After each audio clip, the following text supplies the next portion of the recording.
හිරුකුමරු ආදරේ ගෙනල්ලා කතාවේ දිනෙත්මින්ගේ පවුලේ රහස් සහ මේකලාගේ පවුලේ කපටිකම් දැන් එකිනෙකට ගැටෙන අවස්ථාවකට ඇවිත් තියෙනවා.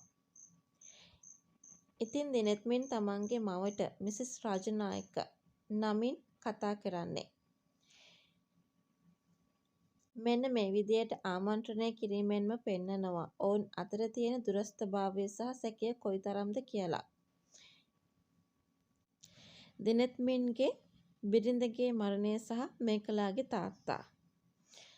ඉතින් මේ කතාවේ ලොකුම හැරවුම් ලක්ෂ්‍ය විය හැකි මම මේ දැන් කියපු දේ. දිනෙත්මින් තමන්ගේ අම්මව සැක කළත් ඇත්තට මේ මිනීමරුන් පිටිපස්සේ ඉන්නේ මේකලාගේ තාත්තා නම්. ඒකෙන් පැහැදිලි වෙන්නේ මේකලාගේ පවුල කාලෙක ඉඳන්ම රාජනායක පවුලේ දේපල වලට සැලසුම් සහගතව විදින බවයි. මේකලා දැන් කරන දේවල් ඇයට පරම්පරාවෙන් ආපු ගතිගුණ වෙන්නටත් හැකියාවක් තියෙනවා. පුංචි අම්මගේ භූමිකාව. දිනෙත්මින්ට ඉන්න එකම විශ්වාසවන්ත සහ හෘදයාංගම චරිතය පුංචි අම්මා. ඇය හංසනා ගැන දැනගැනීමට දිනෙත්මින්ට ලොකු සහනයක්. හංසනා සහ දිනෙත්මින්ගේ පුංචි අම්මා ඉදිරියට මුණ ගැහෙනවා. පුංචි අම්මා හංසනා මුණ ගැහුණු වෙලාවක දිනෙත්මින් හංසනාගෙන් ඈත් වෙලා ඉන්නේ අකමැත්තකින් නෙවෙයි. ඇයව මේකලාගේ කරදර වලින් බේරගන්න බව වටහා දේවි. දිනෙත්මින් ඔයාට ගොඩක් ආදරෙයි දුවේ. ඒත් එයා බයයි එයාගේ පරණ බිරිඳට උණු දේම ඔයාටත් වෙයි කියලා. අන්න එවැනි දෙයක් පුංචි අම්මා හංසනා වෙත කියන්න ඉඩකඩක් තිබෙනවා.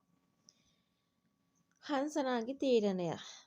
ඇත්ත දැනගත්තාම හංසනා තවත් ශක්තිමත් වේවි. දිනෙත්මින් තමන්ව බේරගන්න හදනව වෙනුවට තමන් දිනෙත්මින්ගේ පැත්තේ ඉඳගෙන මේකලාට විරුද්ධව සටන් කරන්න ඕනි කියලා ඇය තීරණය කරයි. ඉදිරියේදී සිදුවිය හැකි උද්‍යෝගිමත් දර්ශනයක්. පුංචි අම්මා සහ හංසනා රහසින් මුණ ගැහෙන තැනක මේකලා හෝ ඇගේ චරිතයක් කඩා වැදුනොත් පුංචි අම්මා ඉතා බුද්ධිමත් විදියට හංසනාව ආරක්ෂා කරගෙන මේකලාගේ සැකය දුරු කරන ආකාරයක් අපට දකින්නට ලැබේවි.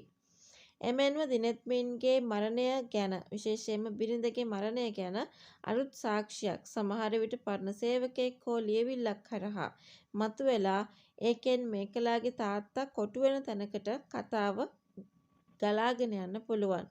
ඔයා හිතන්නේ හංසනා මේ ඇත්ත දැනගත්තාම දිනෙත්මින්ව බලහත්කාරයෙන් හරි මුණ ගැහෙන්නට උත්සාහ කරයිද? ඉතින් ඔයා කැමති පුංචි අම්මා සහ හංසනා අතර සිදුවෙන ඒ රහසිගත සහ හැඟීම්බර සංවාදය ගැන ඔයාට දැනෙන දේත් ලියලා යන්න අමතක කරන්න එපා.